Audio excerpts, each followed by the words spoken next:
The sun of a perfect Saturday morning slanted across the newly stained cedar, casting a warm, honeyed glow on the fruit of 6 weeks of planning and a significant portion of our savings. It was more than a fence. It was a demarcation line, a declaration of sanctuary. Inside its perimeter, our 5-year-old daughter, Lily, could chase butterflies without us chasing her, a small kingdom of green grass all her own. I stood on our back patio, coffee mug warming my hands, a profound sense of satisfaction settling over me. We had done it right. We had submitted the plans to the Willow Creek Estates Homeowners Association Architectural Review Committee, received written approval, and hired a licensed contractor. We had followed every rule. That's why the sight of a woman standing at the edge of our property line, where our lawn met the common area walking path, was so jarring. She held a clipboard in one hand and a yellow tape measure in the other, its metal tip hooked onto the base of a fence post. She was tall and impeccably dressed for a Saturday in a crisp linen blouse and tailored slacks. Her silver blonde hair was pulled into a severe, elegant knot. This was Carol Albright, the president of our HOA board of directors. I had only seen her at the annual meetings, a remote figure on a dais speaking about dues and landscaping contracts. Up close, her presence was formidable. I walked across the lawn, forcing a neighborly smile. "Good morning, Ms. Albright. Everything okay?" She didn't look up immediately, instead making a precise note on her clipboard with a silver pen that clicked audibly in the quiet morning air. Finally, she straightened, and her gaze, a cool, dispassionate blue, met mine. Her smile was a thin, perfect line that did not touch her eyes. "Good morning, Mr. Peterson," she said, her voice smooth and measured. "I was just conducting a routine review. Your new fence is quite substantial." "Thank you," I said, my smile feeling a bit more strained. "We're very happy with it. It's a relief to know Lily is safe while she's playing." "Of course," she replied, her eyes flicking past me, toward the distant, hazy line of the hills visible over the top of the fence. "My husband and I bought this house for the view. It's all I have left of him." The comment hung in the air, a strange and unsettling mix of pathos and accusation. She gestured with her pen toward the structure. "Unfortunately, I'm afraid it may be out of compliance." The words landed like stones in the pit of my stomach. Out of compliance. But we had it approved.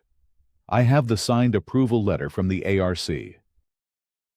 "The Architectural Review Committee approves design and materials," she stated, as if explaining a simple concept to a child. "The board, however, ensures all structures adhere to the broader community covenants, specifically those concerning aesthetics and view corridors." View corridors. I repeated the term, tasting its unfamiliar, bureaucratic flavor. "I've read the CC&Rs. I don't recall that phrase." Ms. Albright gave a small, almost imperceptible shrug. "It falls under the general provisions. We must protect the character of the community for all residents." She tapped her clipboard. "I'm sure it's just a misunderstanding that can be rectified. You'll be hearing from the management company." Her politeness was a weapon. Each courteous word a veiled threat. There was no room for argument, no opening for a reasonable discussion. She was not a neighbor having a chat.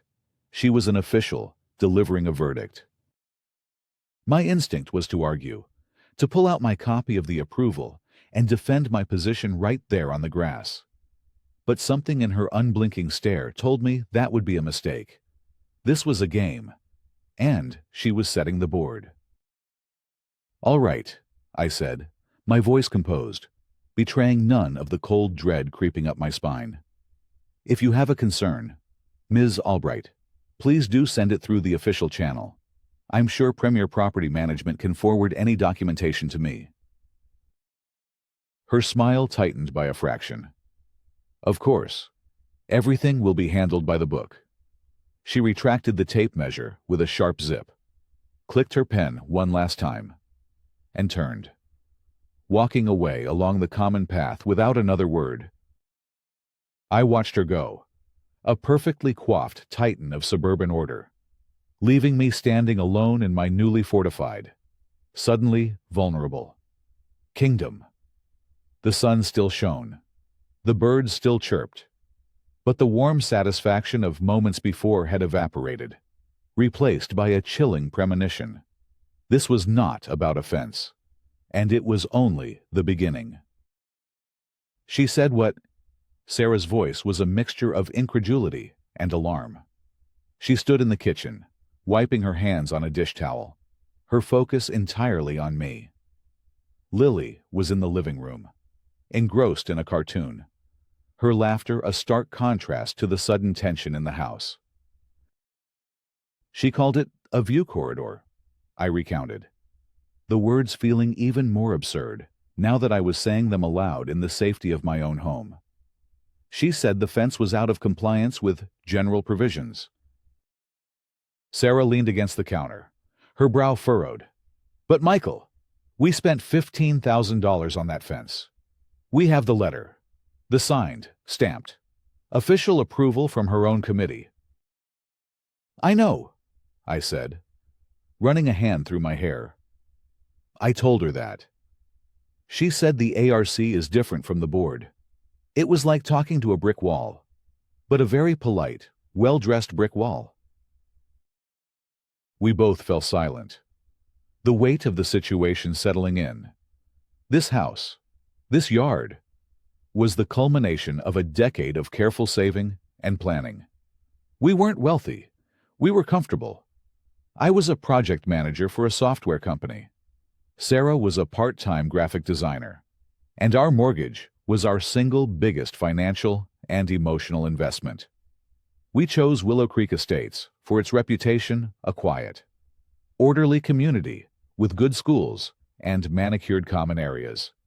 The HOA, with its thick book of covenants, conditions, and restrictions, had seemed like a feature, not a bug, a guarantee that our property values would be protected. We were rule followers. We painted our trim the approved shade of beige. We put our trash cans away by 6 p.m. on collection day. We believed in the system. The fence had been a necessity. Last summer, Lily, in a fit of playful exuberance, had darted out of the yard and onto the community walking path, directly into the path of a teenager on an electric scooter.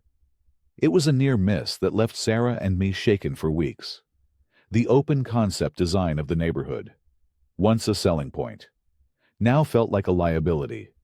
The fence was our solution. It was our peace of mind, rendered in cedar and steel. "Maybe it's just a power trip," Sarah suggested, her voice hopeful. "She's the board president. She has to look like she's doing something. She'll send a letter. You'll send back our approval, and that will be the end of it." "I hope so," I said, though my gut told me otherwise.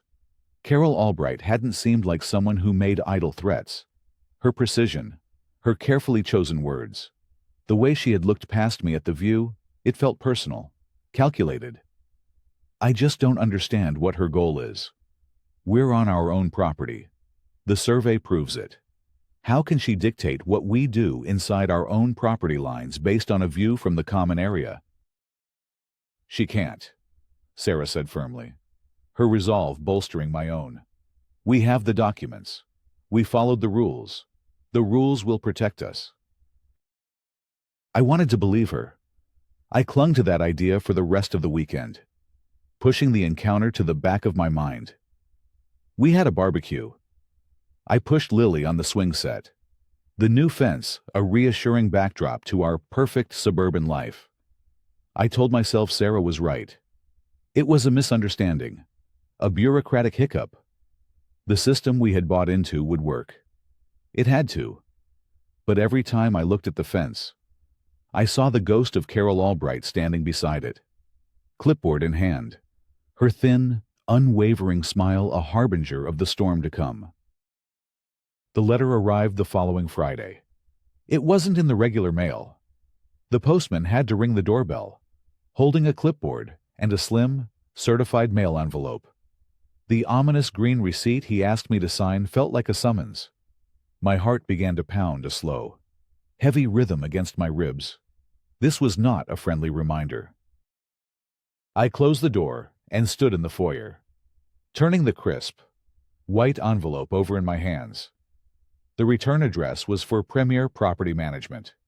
The official insignia of the Willow Creek Estates HOA was printed in the top left corner. "What is it?" Sarah asked, coming out of her office. "It's from the management company," I said, my voice flat.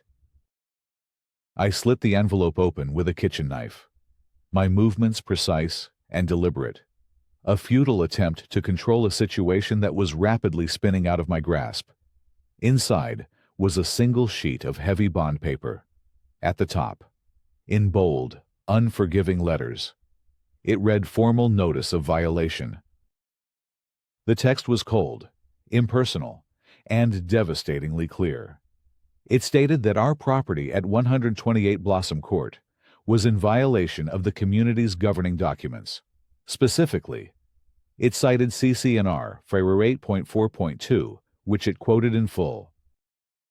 No structure, including but not limited to fences, sheds, or other outbuildings, shall be erected, placed, or altered on any lot until the construction plans and specifications and a plan showing the location of the structure have been approved by the Architectural Review Committee in writing as to quality of workmanship and materials, harmony of external design with existing structures, and as to location with respect to topography and finish grade elevation.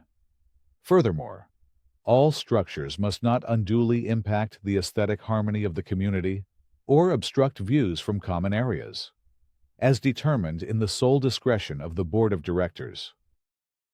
My eyes snagged on the last phrase, "in the sole discretion of the Board of Directors." There it was. The loophole. The cudgel. The notice went on to demand the immediate removal of the non-compliant rear yard fence within 14 days. Failure to comply would result in the imposition of a fine of $100 per day, retroactive to the date of this notice, until the violation was cured. I read it twice, then a third time, the words blurring together. $100 a day. It was an astronomical, punitive sum. The letter was signed not by Carol Albright, but by a Mr. Davies, our assigned property manager. Her fingerprints were nowhere on the official document, yet her presence was everywhere in its chilling text. "Michael." Sarah's voice was soft, laced with dread. I handed her the letter without a word. I watched her face as she read it, her expression shifting from confusion to disbelief, and finally, to a quiet, simmering anger. "Sole discretion," she whispered, the words catching in her throat. "That can't be legal. They can't just decide they don't like something after her own committee approved it." "Apparently, they can," I said, the reality of it feeling like a physical weight. "This isn't a misunderstanding. This is a declaration of war." The house felt different now. The walls seemed to be closing in. The view from our kitchen window, which looked out onto our beautiful, expensive, and now illegal fence, was no longer a source of joy. It was a monument to our naivete. We had believed in the rules, but we had failed to understand that the people in power could rewrite them at will. The formal violation notice wasn't just a piece of paper. It was a gauntlet thrown down, a challenge to the quiet life we had worked so hard to build. And the ticking clock of the 14-day deadline had already begun. My first move was to counter with logic and evidence. I spent that Saturday morning drafting a calm, professional email to Mr. Davies at Premier Property Management. I methodically laid out our case, attaching a PDF of the signed ARC approval letter, a copy of our property survey clearly marking our lot lines, and high-resolution photos of the fence from multiple angles.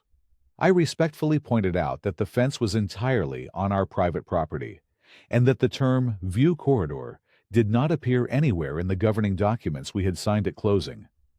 I concluded by politely requesting that the board reconsider its position and rescind the violation notice. I hit send, feeling a small surge of confidence. Surely, faced with indisputable proof, they would see reason.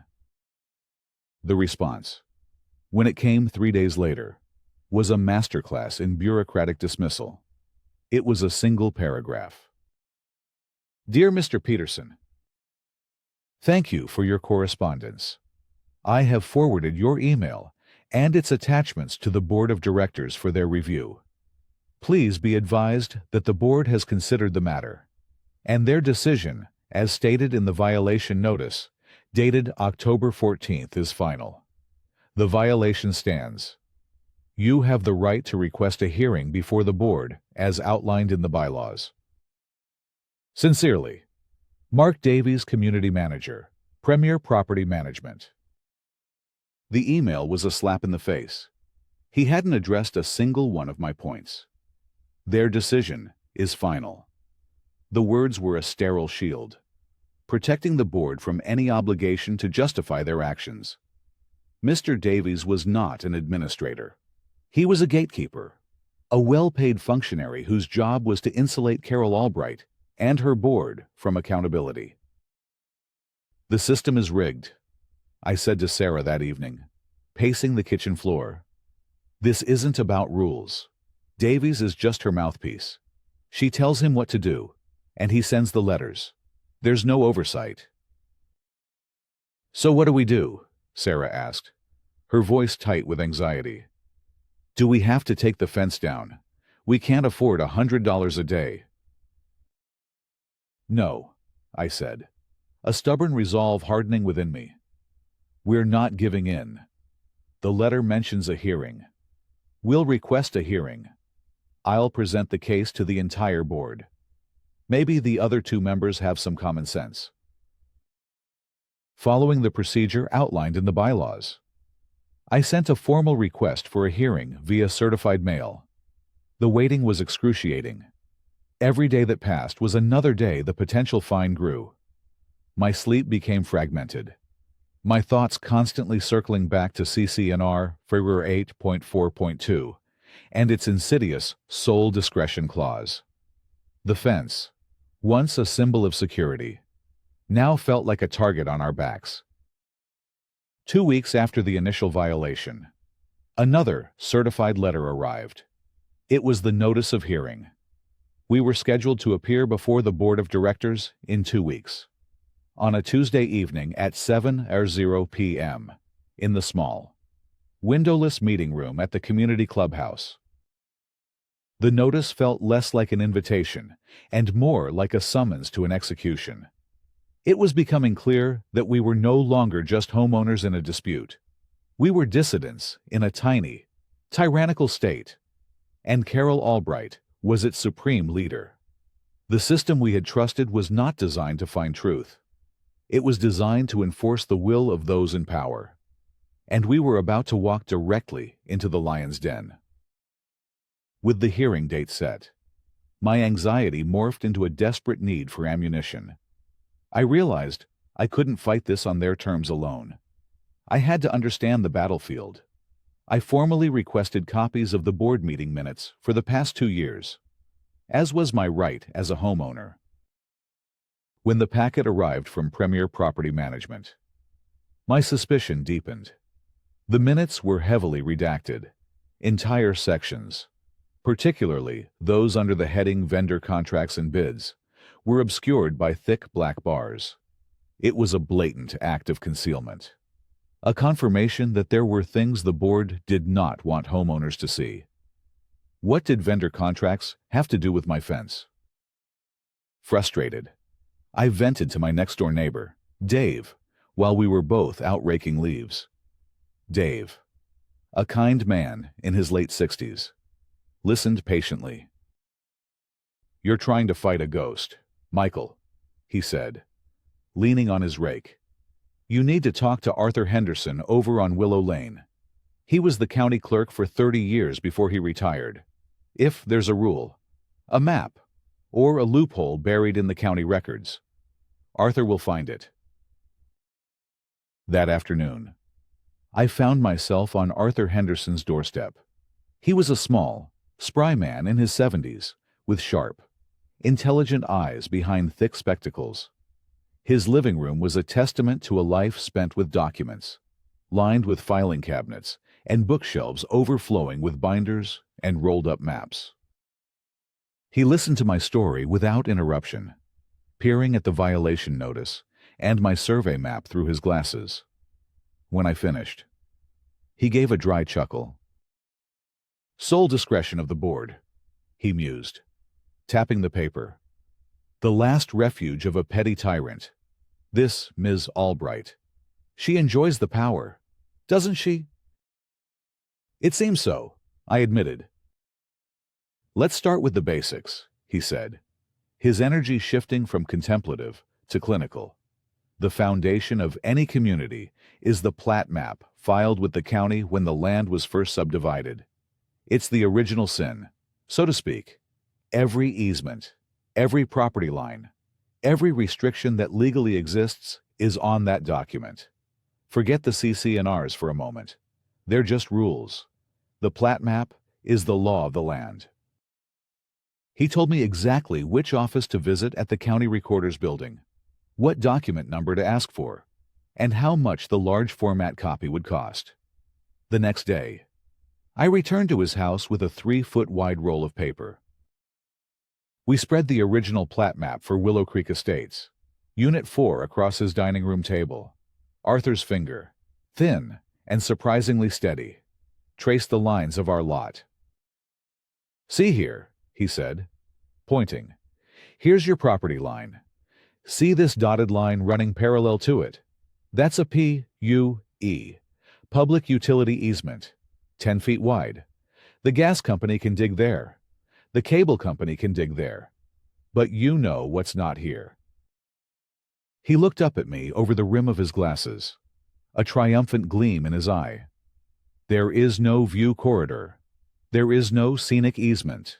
There is no legal instrument recorded with this county that gives your neighbor, the common area, or the HOA, any right to an unobstructed view across your private property. Legally speaking, Ms. Albright's claim is a complete and utter fantasy." The relief was so profound it almost buckled my knees. "So I can prove it, at the hearing." "You can," Arthur nodded. "But it makes me wonder, if her case is this weak, why is she pushing so hard? People like that don't pick fights they think they'll lose. There's something else going on here. Something that isn't about your fence at all." Arthur Henderson was not a man to let a puzzle go unsolved, while I was focused on preparing my defense for the hearing. He was, as he put it, pulling on a few loose threads. A few days after our meeting, he called me. "Michael, I think you should come over. I found something." When I arrived, the dining room table was covered in more documents, printouts from the state's business licensing website, and incorporation records. Arthur had a cup of tea in his hand and a look of grim satisfaction on his face. "So," he began, "I got to thinking about those redacted minutes you showed me. Vendor contracts. And I got to thinking about Ms. Albright. Power is one motive, but it's usually paired with its grubby little cousin greed." He slid a piece of paper across the table. It was the business registration for a company called Albright Landscape and Design, LLC. The registered agent was listed as Robert Albright. "Any relation?" Arthur asked, though he already knew the answer. "Her brother-in-law," I said, a pit forming in my stomach. "I remember seeing his truck around the neighborhood. He does the mowing for some of the common areas." He does more than that, Arthur said, sliding another document forward. It was a copy of an HOA contract, obtained through a friend who still worked at the county. Last year, the board, under Ms. Albright's leadership, awarded an exclusive 3-year contract to Albright Landscape and Design for all common area maintenance. A very lucrative contract, I might add. He let that sink in before delivering the final blow. But that's not the real prize. The real money is in homeowner projects. The CC&Rs give the board the power to compel homeowners to perform maintenance, resodding lawns, replacing dead shrubs, pressure washing driveways. And the board has been strongly recommending a list of preferred vendors to do that work. Guess who's at the top of that list? The pieces clicked into place with sickening clarity. The redacted minutes, the aggressive enforcement, my fence. This isn't about my fence, I said, the realization dawning on me. It's a pretext. Precisely, Arthur confirmed. She can't force you to use her brother-in-law to build a fence you've already built. But she can establish a pattern. She hits you with a violation, overrules your appeal, and buries you in fines. You are now officially a problem homeowner. The next time a patch of your grass turns brown, or a shutter needs painting, she'll have leverage. She'll suggest that if you want to get back in the board's good graces, maybe you should hire a preferred vendor to fix it. It's a shakedown. Son, a slow, systematic, perfectly legal shakedown. I stared at the documents, my mind reeling. This was no longer a simple dispute with a power-hungry neighbor. This was organized, premeditated corruption. Carol Albright was using the HOA's power as a cudgel to enrich her own family, and my family's financial security. Our home was caught in the crossfire. The hearing in 1 week was not a forum for justice. It was a show trial, and the verdict had already been decided. The clubhouse meeting room was as small and suffocating as I had imagined.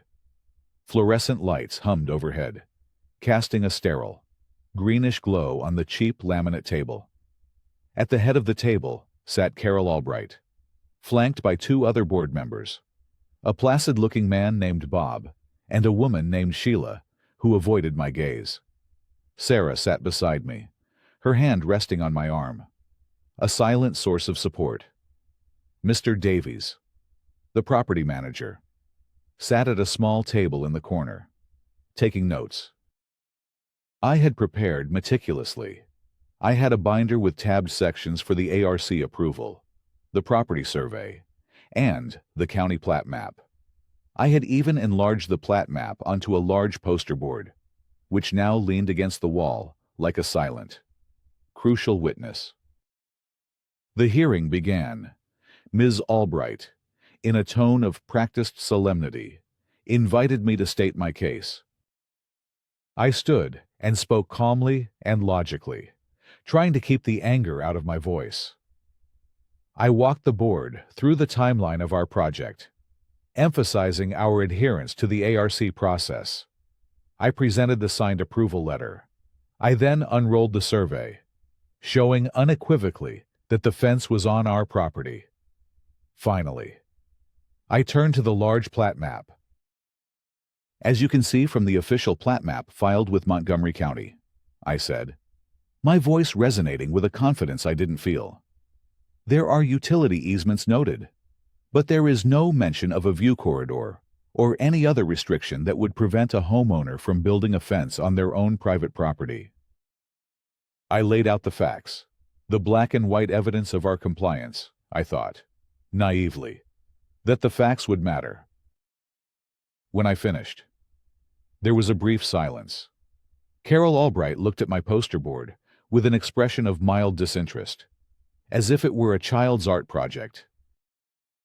"Thank you, Mr. Peterson," she said, her voice dripping with condescension.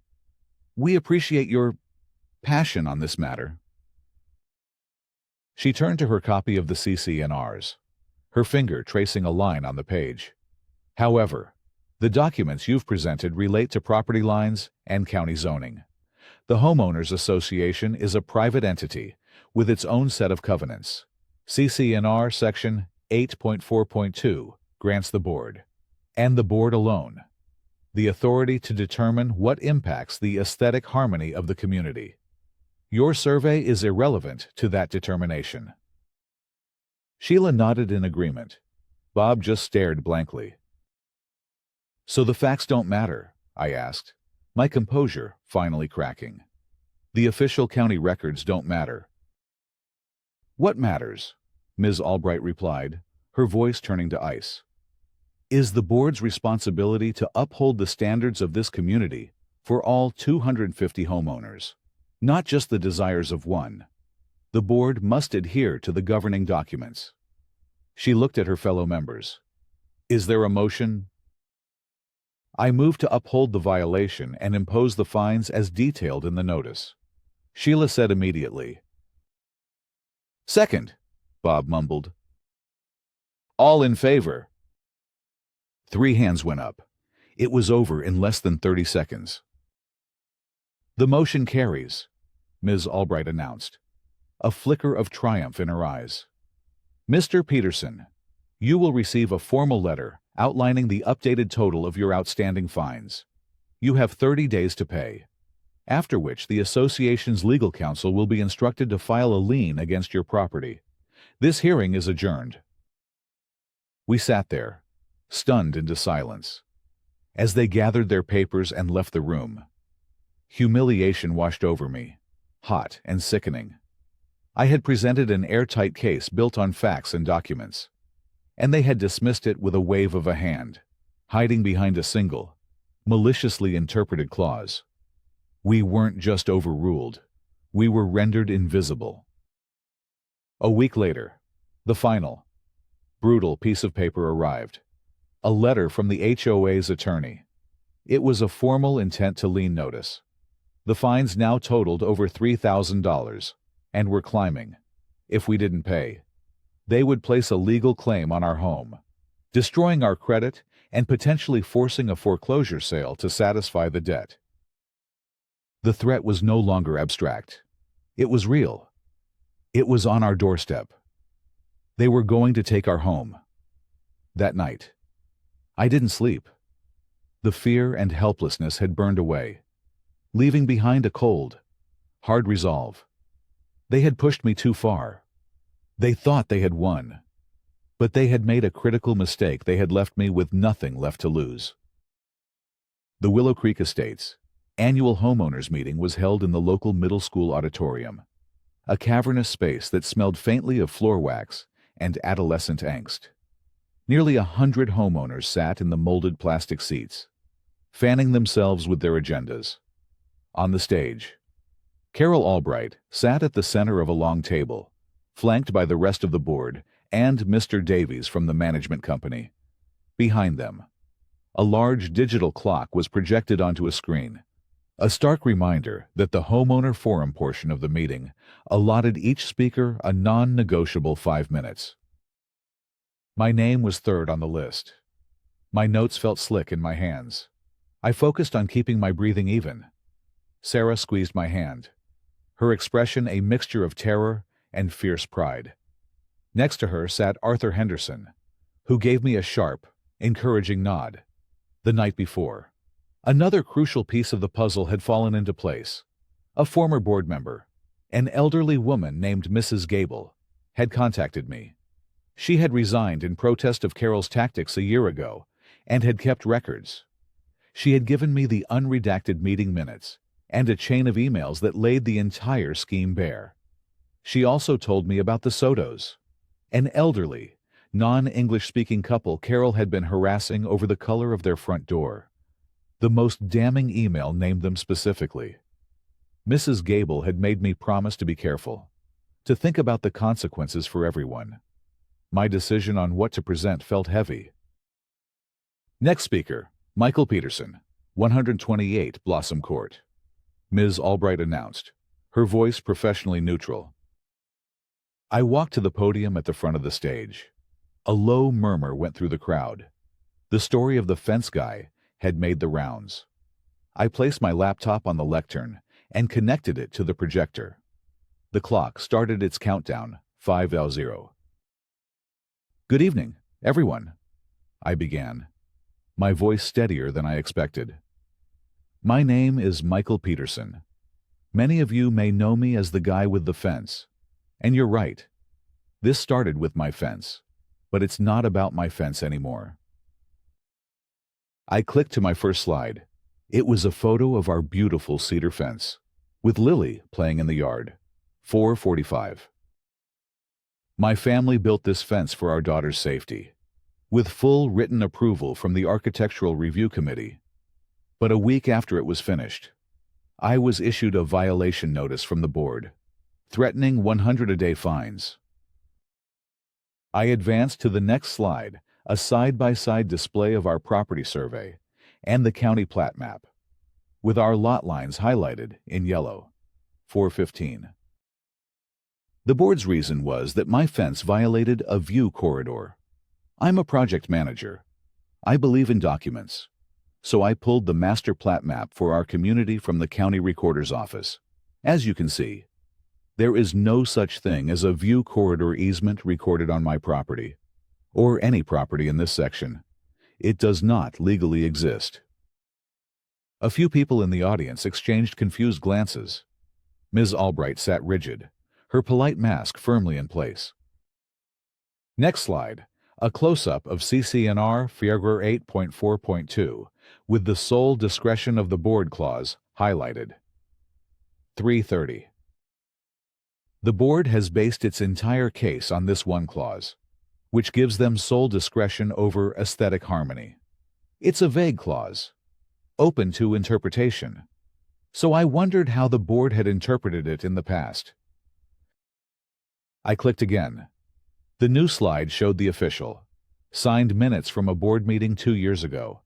Before Ms. Albright was president, I had highlighted a specific paragraph. 2:50. These are the minutes from a meeting in 2021. Here, the board addressed a nearly identical fence issue. Their ruling, and I quote, was that Section 8.42 does not apply to structures on private lots not visible from the street, as the board's authority over aesthetics primarily concerns the front-facing public view of a property. The precedent is clear. The board is selectively and contradictorily enforcing its own rules. The murmuring in the auditorium grew louder. Ms. Albright's knuckles were white where she gripped her pen. "So why?" I asked, letting my eyes sweep across the room. "Why enforce this rule against my family? Now I believe the answer is in the documents the board doesn't want you to see." Next slide. A page from the meeting, minutes I had received, with the large black bars of redaction. Beside it, the same page, unredacted, courtesy of Mrs. Gable. 1:45. The board is required to provide meeting minutes to homeowners. These are the minutes they sent me. And this is what they were hiding.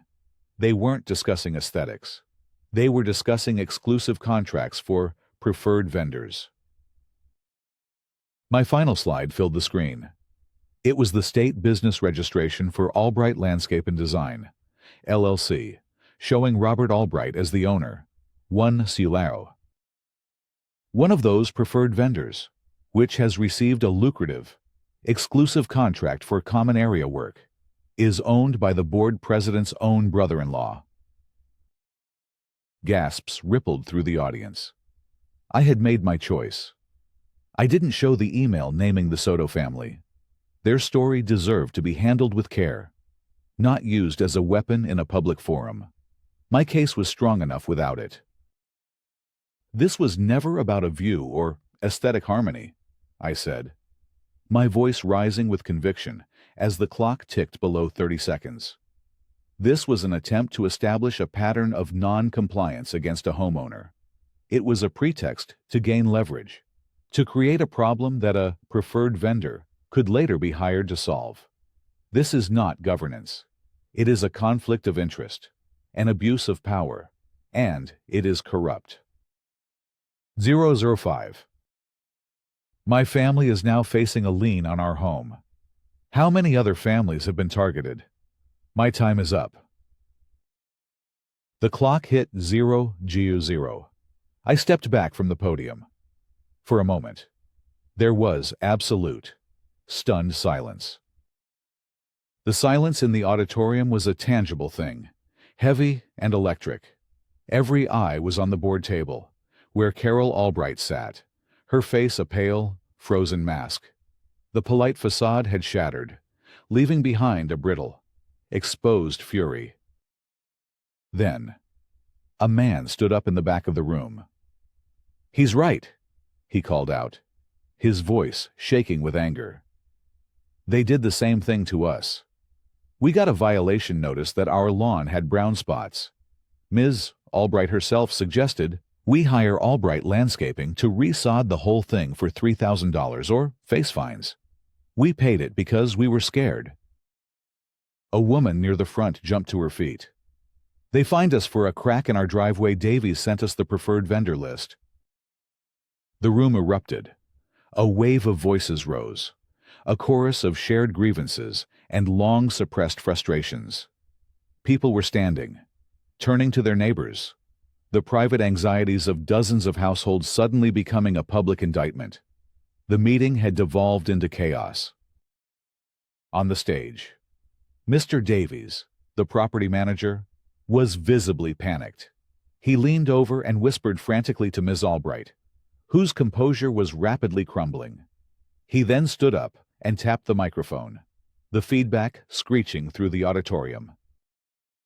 "Order, order, please," he shouted, his voice strained. "In light of the concerns raised, the board will now move into an immediate executive session to discuss potential legal matters. This public meeting is adjourned." He slammed the gavel down, a futile gesture to reclaim authority. No one was listening. The homeowners were surrounding the stage, demanding answers. My wife, Sarah, threw her arms around me, tears of relief streaming down her face. Arthur Henderson clapped me firmly on the back, a wide, proud grin on his face. "They always leave a paper trail," he said, his voice filled with satisfaction. "You just have to know where to look." As security guards began to gently herd people toward the exits, I saw Carol Albright being escorted off the side of the stage by the other board members. For a fleeting second, our eyes met across the room. The mask of the imperious HOA president was gone. In its place was a look of raw, naked defeat. She had built her kingdom on paper and procedure, and I had used the very same tools to tear it down. The battle was over. The war for the community had just been won. In the week that followed the disastrous annual meeting, the fallout was swift and decisive. Premier Property Management, in a desperate act of damage control, sent a letter to every homeowner announcing that the board had voted to void all outstanding fines related to aesthetic violations issued in the past year. An independent review of vendor contracts was being initiated. My own letter arrived by regular mail this time. The violation was rescinded. The fines were expunged, and the threat of the lien was gone. It was a quiet, bureaucratic surrender. Carol Albright resigned from the board, effective immediately, citing personal reasons. Her reign was over. At the next monthly board meeting, the atmosphere was entirely different. The room was packed with engaged homeowners, no longer passive recipients of board decrees. The two remaining board members, Bob and Sheila, looked chastened and deeply uncomfortable. During the open forum, I approached the podium not as a defendant, but as a resident. I proposed a new bylaw, drafted with Arthur Henderson's help. It would require any board member to formally disclose any potential financial conflict of interest and to recuse themselves from any vote involving a family member or their business interests. It passed unanimously, to a round of applause. After the meeting, as people were milling about, Mrs. Gable, the former board member who had provided me with the unredacted documents, approached me. She was a frail woman with kind, intelligent eyes. "You did the right thing, Michael," she said, her voice soft but firm. "And you did it with integrity. You didn't mention the Sotos." "It wouldn't have been right," I said. "Their situation is more complicated. This was never about revenge." "I know," she said. And then she told me the full story. Carol's harassment of Mr. Soto, an elderly man who had worked his entire life as a gardener, had been relentless. Fines for the door color, for a loose shingle, for weeds in a flower bed. He and his wife had depleted their small savings, paying the fines until they had no choice but to sell the home they had lived in for 20 years. "She broke his spirit," Mrs. Gable said, her eyes welling with tears. "He loved that house." The story hit me harder than any violation notice ever could. My fight had been about protecting my investment and my family. His had been about his dignity, and he had lost. As Mrs. Gable finished her story, a small group of homeowners who had been listening nearby gathered around us. The man who had spoken out at the meeting about his lawn was there. "This can't happen again," he said, his voice thick with emotion. "We can't let another one of our neighbors get forced out because they can't afford a lawyer to fight this." An idea began to form, a natural extension of the battle we had just won. It wasn't enough to change the rules. We had to build a shield for the vulnerable, right there, in the hallway of the community clubhouse. We agreed to form a committee. Our goal was to amend the bylaws one more time to create a community-funded legal defense fund. A small portion of our annual dues set aside to provide legal counsel for any homeowner who believed they were being unfairly targeted by the board. It was a way to ensure that justice in Willow Creek would never again depend on the size of one's bank account. Walking home with Sarah that night, under the quiet suburban stars, I looked at the dark silhouette of our fence. It was no longer a symbol of conflict or anxiety. It stood as a quiet testament to a simple truth, that a community is only as strong as its willingness to protect its own. And that sometimes, fighting for your own small kingdom ends up saving the entire realm.